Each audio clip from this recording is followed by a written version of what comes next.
Hello students, today we are going to deal with electronic media. First, let us learn about concept and types of electronic media.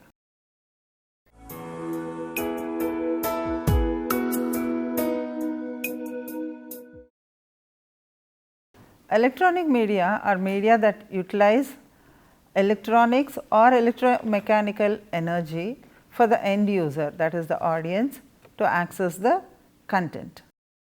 This is in contrast to the static media, mainly print media, which are more often created electronically, but do not require electronics to be accessed by the end user in the printed form.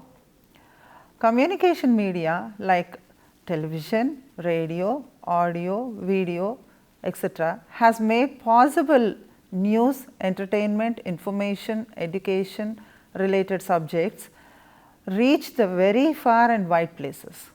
It has to an extent sidelined other forms of communication.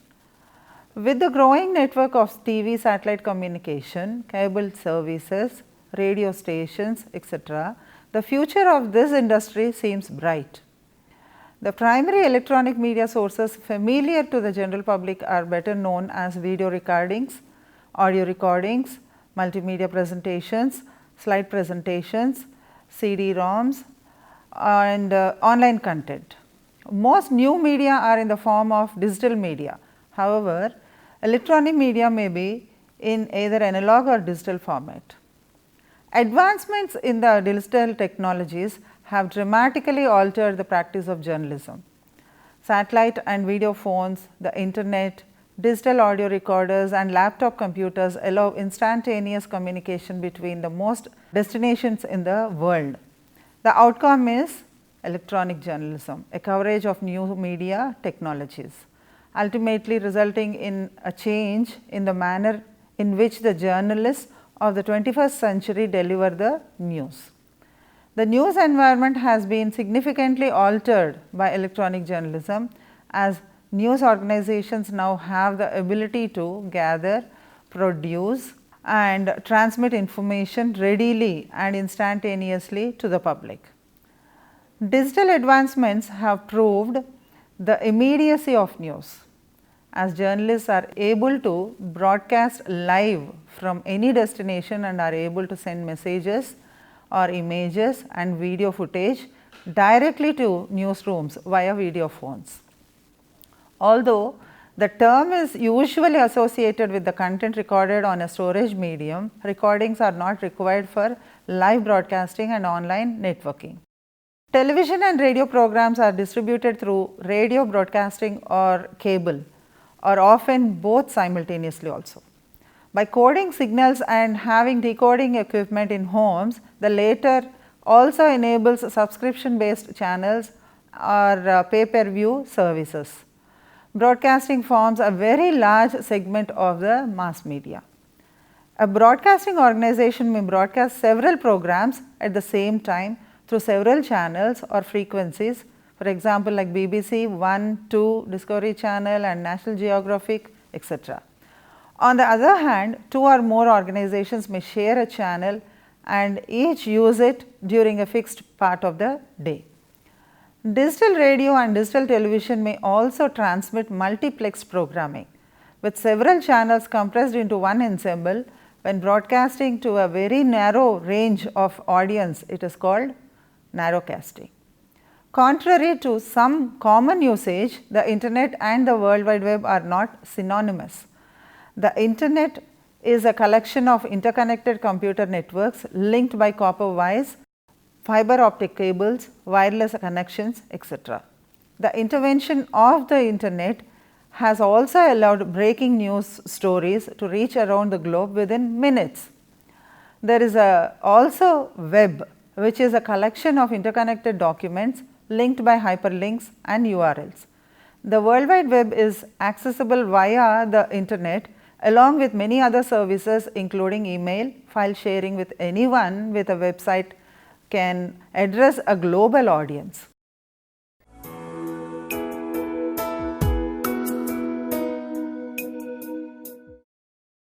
Prasad Varkey is India's largest public broadcasting organization It is an autonomous body set up by an Act of Parliament and comprises of Doordarshan Television Network and All India Radio, which were earlier media units of the Ministry of Information and Broadcasting. The Act received assent from President of India on 12th September 1990 after being unanimously passed by Parliament and was finally implemented in November 1997. The Prasad Varkey Act provides for establishment of a broadcasting corporation to be known as Prasar Bharati to define its composition, functions and powers. The Act grants autonomy to All India Radio and Doordarshan, which were previously under government control. By the Prasar Bharati Act, all the property, assets, debts, liabilities, payments of money due, all suits and legal proceedings involving Akashvani and Doordarshan were transferred to Prasar Bharati.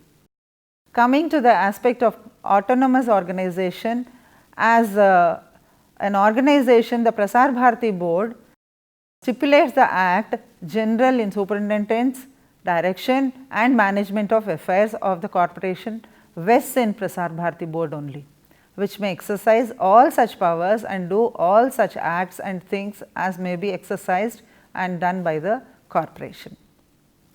In Prasar Bharati board, there will be a chairman, one executive member, one member finance, one member personnel, 6 part-time members, Director General Akashvani, Director General Doordarshan, and both these Director Generals are ex officio members. There will also be one representative of the Union Ministry of Information and Broadcasting, that is the Indian Ministry, to be nominated by that ministry also. And there will be 2 representatives of the employees of the corporation also, of whom one shall be elected by the engineering staff from among the staff and one shall be elected by the other employee from among themselves itself.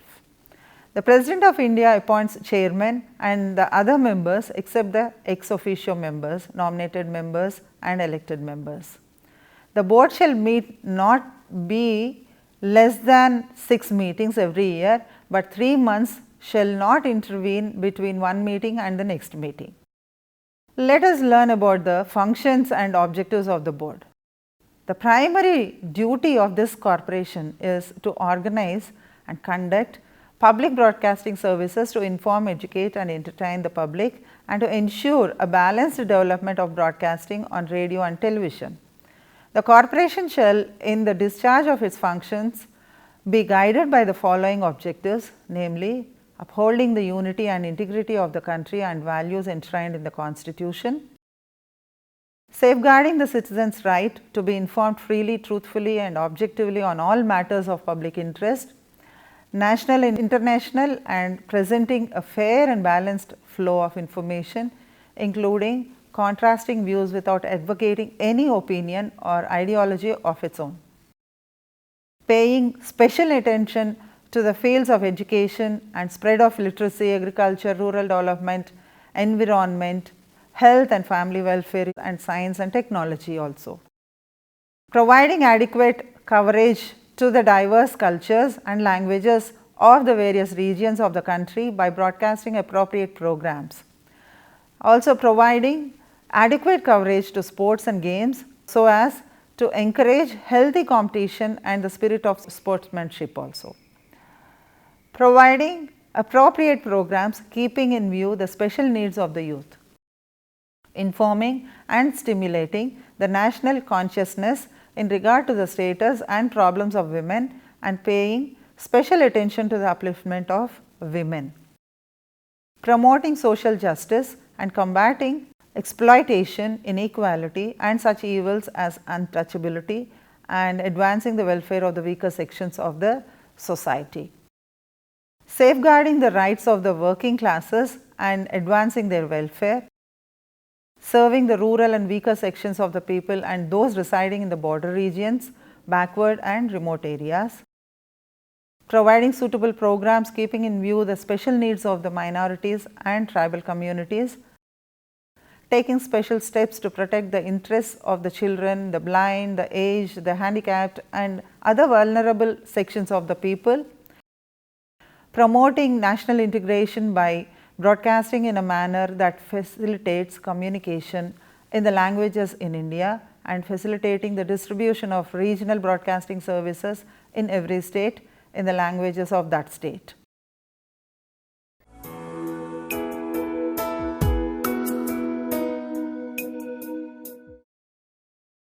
The term unethical is used in connection with the electronic media either to mean prohibited or not allowable.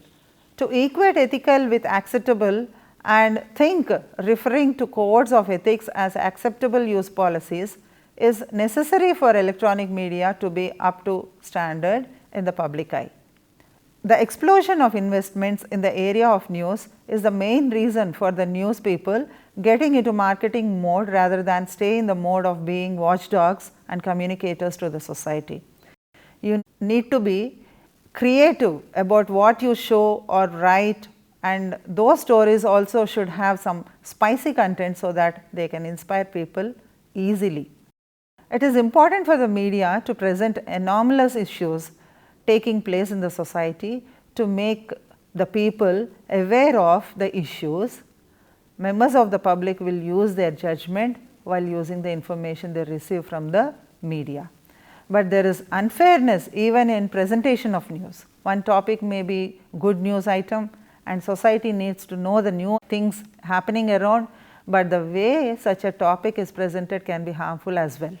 However, if media presentation is optioned instead of reporting of occurring of an event, it can impact the public opinion. All the members of the public are not matured enough to handle the explosive information they receive from the media.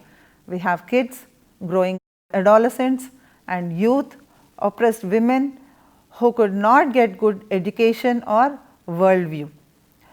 While dealing with shaping of public behavior media, we need to be careful to communicate the point as a news item rather than as a opinion. Topics with positive tone were not getting realistic attention. In addition, spicy titles leading to misunderstanding of the topic communicated should be avoided.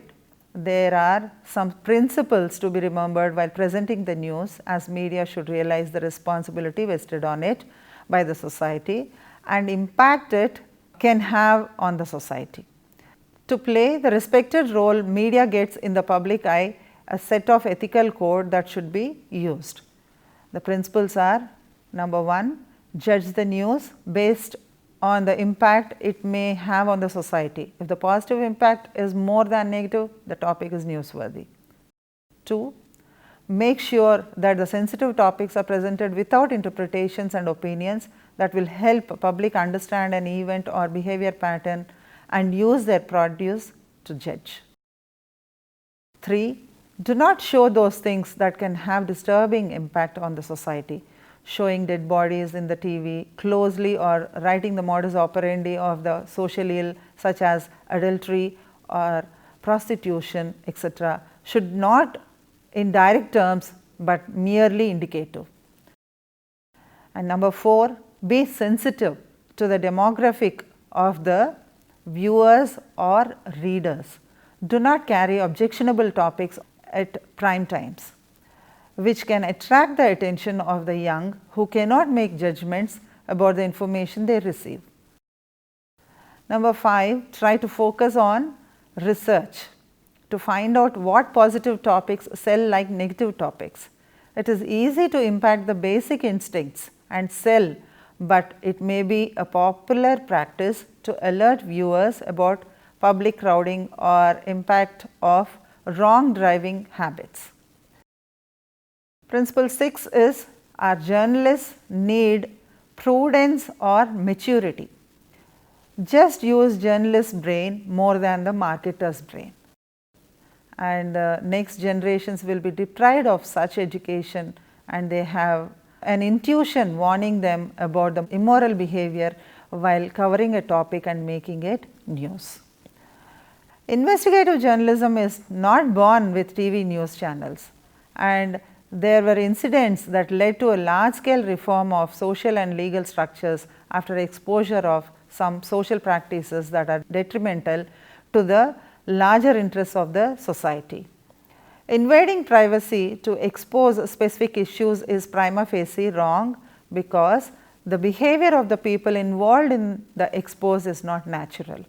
They are motivated to commit a crime or present misdemeanor, and that is being showed as a crime. Let us learn what are the different legal and ethical issues that are present for major issues in video production, especially broadcast television.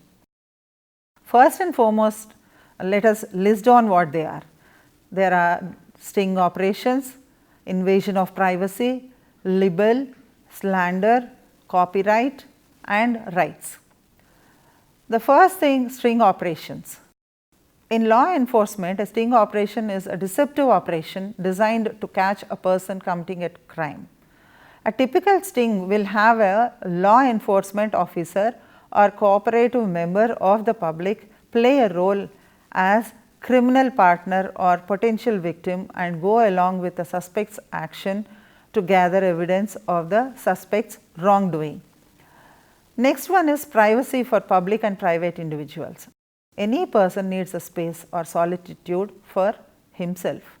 The Constitution does not talk about it right of privacy or invasion of privacy, but throughout the years courts have held that citizens need protection from the unwarranted or unjustified publication of images and information of a private nature. Then comes the intrusion, invasion. One type of invasion of privacy is intrusion, also referred to as intrusion on selection or intrusion on solitude, overhearing and publicizing private conversations or broadcasting images taken from private property typically constitutes an invasion of privacy. Journalists often record audio in-person interviews and telephonic conversations. Although asking permission to record an interview may immediate some people, it makes it possible for you to double check quotes, and it's cheap insurance in case the person later claims that he or she was misquoted. Next comes the access. News people may decide to go on to private property in the pursuit of information or pictures until they are specifically asked to leave. Once you move to private property, you need permission either from the owner of the property or his agent, that is the person renting the property, from police or else the authority concerned, and that will be called as access. Next comes the commercial appropriation. Commercial appropriation is also known as misappropriation, that involves an unauthorized use of an individual's organization's prominence in order to benefit someone else. If the public figure is officially participating in an event being covered, he or she can be considered a part of the event. In such cases, the camera shots may dwell on the person as much as they wish. And another legal issue is defamation. Defamation is defined as the communication to a third party of false and injurious ideas to tend to lower the community's estimation of the person, expose the person to contempt or ridicule, or injure them in their personal, professional or financial dealings. Libel is defamation by written or printed word and is generally considered more serious than slander, which is defamation by spoken words or gestures also. It should be obvious that reporters and producers must carefully check any questionable material before broadcast or distribution. At one TV station, the executive producer, the news director and the state's autonomies view questionable segments. The media policies or laws for electronic journalism we will deal now are nothing but for the broadcast media, which are under complete monopoly of the Government of India. The Supreme Court clearly differed from the monopolistic approach and emphasized that every citizen has the right to telecast and broadcast to the viewers, listeners any important event through electronic media, television or radio, and also provided the government has no monopoly over such electronic media, as such monopolistic power of the government was not mentioned anywhere in the constitution or in any other law prevailing in the country. This judgment thus brought about a great change in the position prevailing in the broadcast media, and such sector became open to the citizens. Let us learn about different types of laws that are present in India. First and foremost is Broadcasting Code. This code is adopted by the 4th Asian Broadcasting Conference in 1962, listing certain cardinal principles to be followed by the electronic media. And this is of prime importance so far as laws governing broadcast medium are concerned. Although the broadcast code was chiefly set up to govern the All India Radio, the following cardinal principles have ideally been practiced by all broadcasting and television organizations. Let me list them forward to you. First thing is to ensure the objective presentation of news and fair and unbiased comment. To promote the advancement of education and culture. To raise and maintain high standards of decency and decorum in all programs. To provide programs for the young, which by variety and content will inculcate. To promote communal harmony, religious tolerance and international understanding. To treat controversial public issues in an impartial and dispassionate manner. To respect human rights and dignity. The next law is Prasad Varkey Act 1990. The primary duty of the Act is to organize and conduct public broadcasting services to inform, educate and entertain the public, and to ensure a balanced development of the broadcasting on radio and television in the country. The next act is Cable Television Networks Regulation Act 1995. This act regulates the operation of cable television in the territory of India and regulates the subscription rates and the total number of total subscribers receiving programs are transmitted in the basic tier. And the next regulation is Cable Television Network Regulation Amendment Bill 2002. The central government may make it obligatory for every cable operator to transmit or retransmit program of any pay channel through an addressable system as and when the central government so notifies. Such notification may also specify the number of free to air channels to be included in the package of channels forming the basic service tray. Next act is the Copyright Act 1957. According to this act, copyright means the exclusive right to commercially exploit the original literary, dramatic, artistic, musical work, sound recordings or cinematographic films as per the wishes of the owner of copyright, subject to the restrictions imposed in the act. Although this act is applicable to all the branches of the media, in some areas it is specific to this particular genre. In case of a cinematographed film, to do or to authorize the doing of any of the following acts would lead to the infringement of copyright. Those acts are namely to make a copy of the film, to cause the film in so far as it consists of visual images to be seen in public, and in so far as it consists of sounds to be heard in public.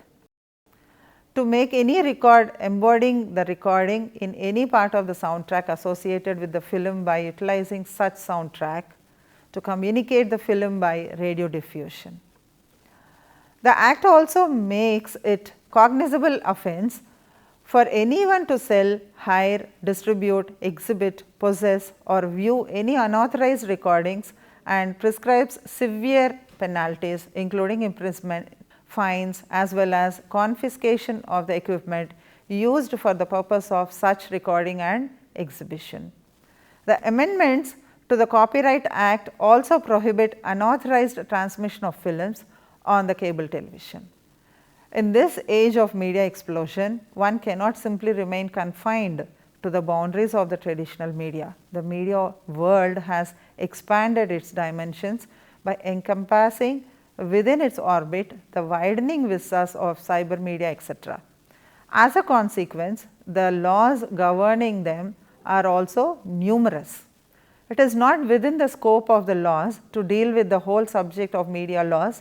The various branches of media communication only makes aware of a journalist's rights and facilitating him to exercise them within the framework of law existing in India, and in the end furthering the cause of the freedom of speech and expression and dissemination of knowledge.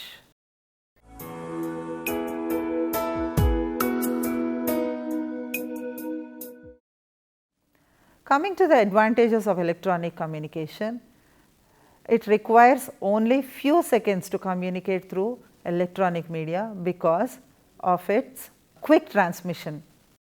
And the world has become a global village, and communication around the globe requires a second only. Today that is possible through electronic communication. Electronic communication saves time and money. For example, you can just text an SMS that is cheaper than a traditional letter, or the electronic communication allows instant exchange of feedback. So, the communication becomes perfect using electronic media, and the feedback also is very much easy. Due to the advancement of electronic media, one can easily control operation across the globe. Video and teleconferencing, email and mobile communication are helping managers in this regard. They can be easily accessed anywhere with a computer, if not at least a smartphone or an iPad of just on your doorstep. They are also eco-friendly and there is no need for wasting a paper. Regarding the disadvantages of electronic communication, it is not free from the below limitations.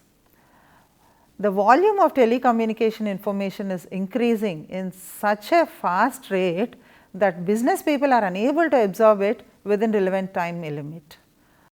It requires huge investment also for infrastructural development, and frequent change in the technology also demands for further investment. Data or information, if faxed, may be distorted, or so compared to the information through print media, it is zero value in the eye of the law. Data may not be retrieved due to that system error, or fault with the technology also may become a problem in undelivered data also. Hence, required service will be delayed.